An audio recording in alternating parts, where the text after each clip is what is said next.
Panggilan orang berdosa menjadi murid Kristus. Ini ada materi modul S1 dari SPK. Perubahan destinasi hidup hanya terjadi saat menjawab undangan yang diberikan Yesus Kristus. Biarlah ini menjadi doa kita sebagai pemurid terhadap orang yang kita bina. Ada dua hal yang menjadi tujuan dari klip Training for Trainer ini. Yang pertama, klip ini bertujuan untuk membawa Anda bisa memahami terhadap konsep identifikasi, konfirmasi, dan aksi sebagai prinsip dasar pemuritan. Hal yang kedua, yaitu membawa pemahaman tentang esensi materi S1 dengan cara penyampaian dengan konsep IKA. Tentu Anda telah menyaksikan 3 buah klip tentang identifikasi, konfirmasi, dan aksi yang dibawakan oleh Bapak Elcid Basri. Oke, sekarang kita mau sama-sama renungkan 3 hal ini. Yang pertama, coba renungkan mengapa harus diidentifikasi terlebih dahulu sebelum diberikan solusi penyelesaiannya. Maksudnya, mengapa Anda harus mengidentifikasi dulu orang yang akan Anda bina terhadap modul S1 ini? Sudah tahu jawabannya? Coba bayangkan kalau Anda tanpa mencari tahu dulu seberapa jauh pemahaman orang yang hendak Anda muridkan terhadap materi ini, Anda langsung bagikan. Kalau ternyata orang yang akan Anda muridkan, dia itu sebenarnya sudah paham semua bahan ini, cuma mungkin karena dia sudah mundur dari kedekatan dia sama Tuhan, ya, kekristenan dia, tentu penjelasan Anda tidak akan mendapatkan perhatian yang cukup baik. Tapi sebaliknya, jika Anda menyangka orang yang akan Anda muridkan itu sudah paham, tapi ternyata dia itu adalah benar-benar orang yang baru mengenal kekristenan, tentu dia akan kehilangan banyak kebenaran yang berharga. Jadi, identifikasi ini sangat diperlukan, bukan? Oke, yang kedua, konfirmasi. Hal yang penting, kita perlu tahu bagaimana sebuah pernyataan yang diberikan oleh orang yang kita bina ini itu meneguhkan, memberikan konfirmasi tentang dugaan kita. Maksudnya begini, mungkin awalnya Anda menduga orang yang akan Anda muridkan ini, dia itu adalah orang yang belum mengerti sama sekali tentang kebenaran ini, tentang rencana Yesus membawa orang berdosa menjadi muridnya. Nah, tapi tentu Anda harus mendapatkan konfirmasi, bukan? Apakah benar dugaan Anda? Pertanyaannya, gimana Anda bisa memastikan bahwa Anda sudah mendapatkan konfirmasi yang cukup tentang dugaan itu, ya? Apakah yang disampaikan oleh orang yang Anda bina ini adalah bentuk konfirmasi atau hanya sekedar bicara saja?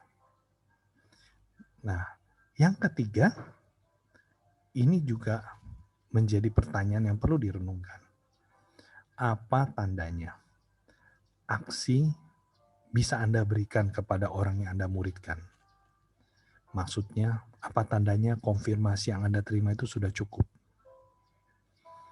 Memang masalah melaksanakan IKA ini tidak akan pernah bisa lepas dengan hal penting ini, yaitu kita harus bergantung pada pimpinan Roh Kudus.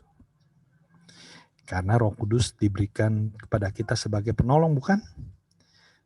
Jadi Roh Kuduslah yang akan sanggup menolong kita untuk bisa membimbing, memuridkan orang, untuk bisa mengalami kebenaran firman Tuhan termasuk dalam modul S1 ini. Bagaimana caranya? Kita meminta hikmat kepada Roh Kudus saat kita sedang membina. Ada sebuah ayat yang sangat bagus di Yakobus 1 ayat 5-8. Bunyinya demikian. Tetapi apabila di antara kamu ada yang kekurangan hikmat, hendaklah ia memintakannya kepada Allah, yang memberikan kepada semua orang dengan murah hati dan dengan tidak membangkit-bangkit. maka hal itu akan diberikan kepadanya. Hendaklah ia memintanya dalam iman dan sama sekali jangan bimbang. Sebab orang yang bimbang itu sama dengan gelombang laut yang diombang-ambingkan kian kemari oleh angin. Orang yang demikian janganlah mengira bahwa ia akan menerima sesuatu dari Tuhan. Sebab orang yang mendua hati tidak akan tenang dalam hidupnya. Nah, dalam ayat ini sangat jelas dikatakan kalau kita kekurangan hikmat, ada jaminan minta sama Allah, maka ia akan berikan. Siapa yang akan berikan? Roh Kudus lah. Dialah pribadi Allah sebagai penolong. Cuma syaratnya harus dengan iman. Jangan bimbang. Maksudnya pada saat kita berdoa, Tuhan tolong aku. Aku butuh hikmat karena sebentar lagi aku akan bertemu dengan orang yang saya muridkan. Aku butuh hikmat Tuhan. Pada saat kita setelah selesai berdoa seperti itu, percayalah bahwa Allah Bapa itu mendengar dan Dia akan berikan hikmat melalui Roh Kudus. Bukankah ada firman Tuhan katakan demikian?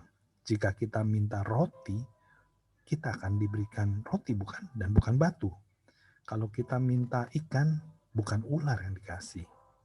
Apalagi kalau kita minta hikmat untuk kita bisa menolong orang lain berjumpa pada Yesus dan bertumbuh dalam iman rohaninya.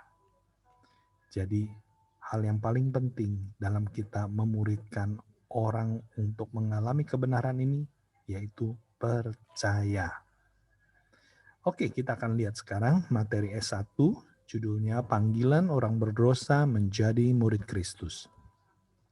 Ada 3 hal dalam materi ini. Yang pertama adalah sasaran dari materi S1, kedua adalah pendahuluan dari S1, ketiga adalah isi materi S1. Nah, kita akan lihat sasaran materi S1. Yang pertama, materi S1 ini punya tujuan supaya orang yang kita muridkan itu bisa menyadari bahwa dirinya itu orang berdosa. Namun, Tuhan memanggil dia secara pribadi menjadi murid Yesus. Yang kedua sasarannya, peserta atau pengurid itu bisa menjawab panggilan itu dan mengambil keputusan untuk menjadi murid Yesus.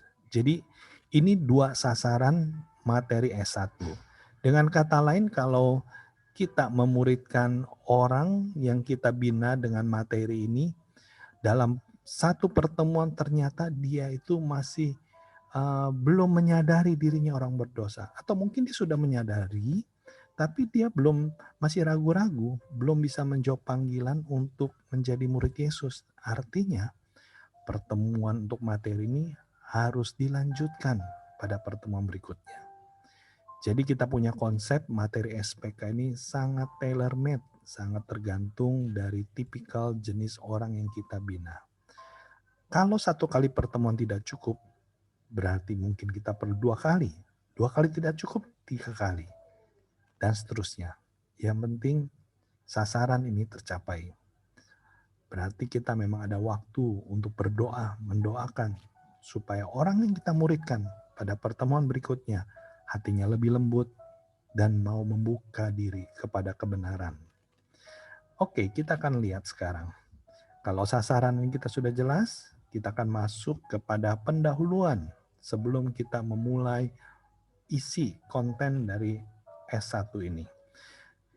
Pendahuluan ini perlu kita berikan supaya peserta dan murid itu bisa membayangkan suasana yang terjadi dalam kisah tersebut. Ya, ayat yang kita gunakan di dalam S1 itu adalah kisah Yesus berjumpa dengan Petrus dan juga murid yang lain pada saat mereka sedang menangkap ikan. Nah, ini kita perlu ceritakan tentang kondisinya. Kita perlu ceritakan apa pekerjaan orang-orang yang akan menjadi muridnya Yesus itu. Dan bagaimana Yesus menjumpai mereka. Ya. Setelah itu baru kita ajak baca bersama-sama ayat firman Tuhan yang tertera di dalam handout yang telah Bapak Ibu Saudara sudah dapatkan dalam format PDF. Nah, inilah isi materi S1-nya. Ya. Yang pertama, kebenaran pertama itu adalah Yesus datang ke dunia khusus mencari orang berdosa. Kebenaran yang kedua, Yesus membawa orang berdosa untuk mengalami perjumpaan ilahi dan pengenalan akan Yesus Kristus sebagai Tuhan. Kebenaran ketiga, Yesus memanggil orang berdosa untuk menjadi murid Kristus. Nah, 3 kebenaran inilah yang kita mau bagikan kepada orang yang kita bina melalui materi S1 ini. Kita lihat untuk kebenaran yang pertama, di dalam handout yang telah diterima, di situ poin nomor 1 dikatakan Yesus datang ke dunia khusus mencari orang berdosa. Ada pertanyaan pertama, apakah yang sebenarnya Yesus Kristus cari ketika tiba di Danau Genesaret? Ikan atau Simon? Jelaskan jawaban Anda. Ini mungkin terkesan seperti sebuah pertanyaan yang sangat simpel ya, karena jawabannya ada di dalam kisah firman Tuhan itu. Tapi jangan berpikir semua orang akan seperti itu. Seringkali ada orang-orang yang mereka terikat dalam kuasa gelap atau mereka punya kepahitan begitu dalam. Iblis akan berusaha menipu mereka sehingga mereka hal yang sederhana ini pun mereka tidak bisa jawab. Jadi ini adalah pertanyaan langkah identifikasi. Kita pastikan apakah orang yang kita bina ini adalah orang yang dalam kondisi keterikatan kuasa gelap yang begitu dalam ataukah tidak ya. Nah, pada saat dia bisa jawab ya kita akan masuk juga untuk konfirmasi, yaitu pada saat bagian kita bersaksi ya. Kita cerita ya sebagai pemurid bagaimana kita pernah alami Yesus menuntun kita sampai akhirnya kita bisa menerima kebenaran dan kita lahir baru ya. Ingat pada saat kita sedang bersaksi, kita harus perhatikan reaksi orang yang kita bina. Kalau dia matanya berbinar-binar, dia itu matanya terkesan dia itu benar-benar menangkap dan bergairah terhadap apa yang kita cerita. Itu artinya orang yang kita bina itu hatinya sudah siap untuk masuk lebih lanjut dalam kebenaran yang lain. Tapi kalau sebaliknya, berarti kita harus berdoa dalam hati. Karena ini ada sisi peperangan rohani yang harus kita lakukan. Oke, kemudian kita mau pastikan apa yang kita baca dari respon orang yang kita bina dengan cara kita minta dia yang bercerita. Bagaimana ceritanya? Apakah dia merasakan Tuhan yang memimpin dia sehingga mau menerima usulan Anda untuk belajar kebenaran firman Tuhan atau menghubungi Anda untuk minta dimuridkan? Biarkan dia bercerita. Dari dia bercerita, kita akan mendapatkan konfirmasi lagi. Seberapa sebenarnya orang yang kita bina ini sungguh-sungguh haus untuk dia mau mengenal kebenaran. Dan terakhir, untuk poin nomor 1 ini kita bisa berikan aksi, ya, yaitu kita bisa berikan kesimpulan, ya. Karena dari konfirmasi itulah kita bisa tahu apakah orang yang kita muridkan itu benar-benar bisa menyadari, ya. Kita bisa simpulkan.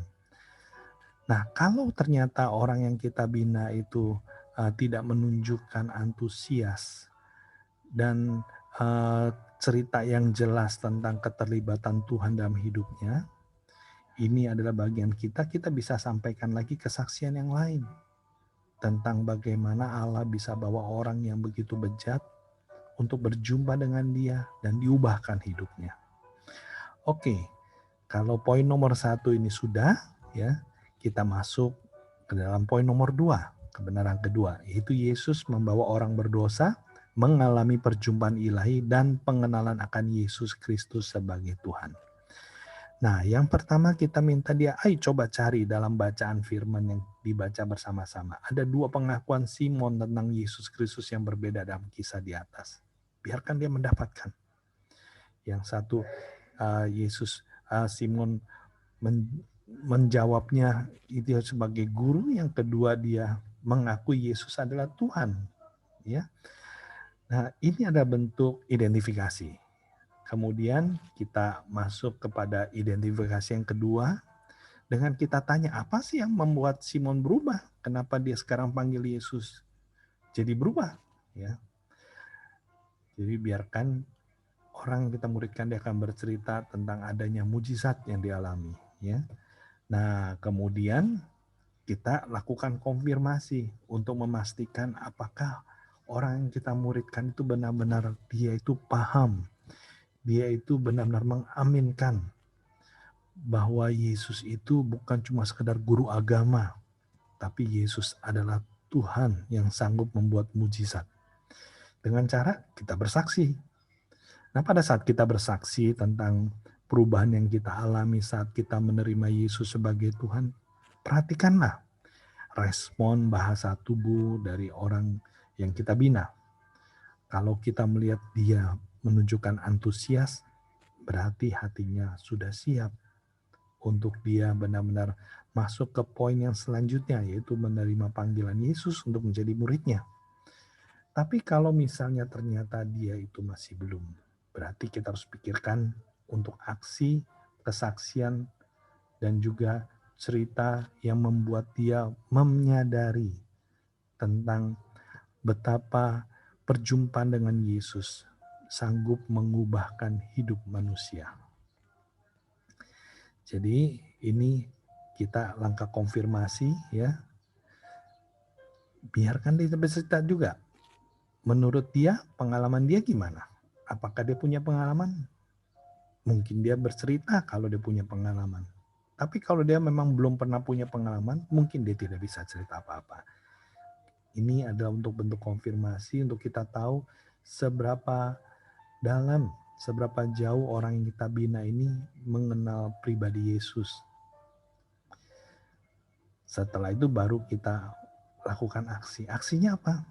Kalau kita sadar dan kita bisa nangkap bahwa ternyata orang yang kita bina, dia itu sudah siap untuk masuk dalam kemenangan berikutnya, atau sebenarnya dia sudah paham bahwa Yesus itu adalah Allah yang sanggup membuat mujizat dan mengubahkan tujuan hidup orang, kita masuk kepada kebenaran yang ketiga. Kebenaran yang ketiga ini tentang Yesus memanggil orang berdosa untuk menjadi murid Kristus. Nah, kita lakukan identifikasi dengan kita tanya langsung kepada dia. Yaitu apakah Anda, murid, menyadari bahwa Yesus Kristus juga memanggil Anda dari orang berdosa untuk menjadi murid Kristus? Biarkan dia menjawab. Dari situ Anda akan tahu seberapa jauh pemahaman orang yang Anda bina terhadap kebenaran yang barusan Anda sampaikan sebelumnya. Kemudian kita pastikan konfirmasi, yaitu dengan biarkan murid Anda itu bercerita, ya. Bagaimana respon dia, ya. Kalau dia menyadari Yesus sudah panggil dia, terus kamu mau berespon bagaimana, ya. Biarkan dia bercerita. Mungkin ada kendala yang membuat dia masih ragu untuk menerima Yesus, menjawab panggilan Yesus menjadi muridnya. Dengarkan. Karena nanti setelah itu ada bagian kita untuk mendoakan. Kalau memang ada kendala, kita doakan kendalanya. Kita ikat kuasa kegelapan. Berikan sebuah kebenaran bahwa Yesus adalah Tuhan yang sanggup mengubahkan segala sesuatu masalah dalam kehidupannya.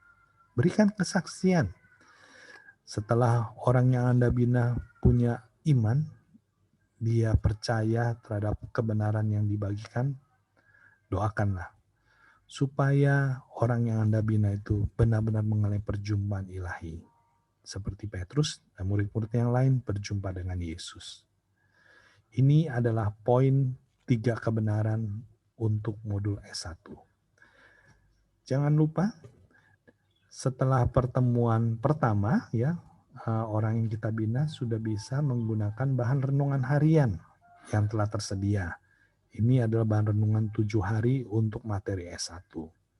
Kirimlah dan biarlah dia belajar membaca dan juga lebih lagi memahami kebenaran firman Tuhan yang lain tentang pribadi Yesus yang sanggup mengubahkan hidup orang yang berdosa. Jika Bapak Ibu Saudara setelah mendengarkan klip ini masih ada pertanyaan atau kesulitan untuk membawakan sesi ini, jangan khawatir.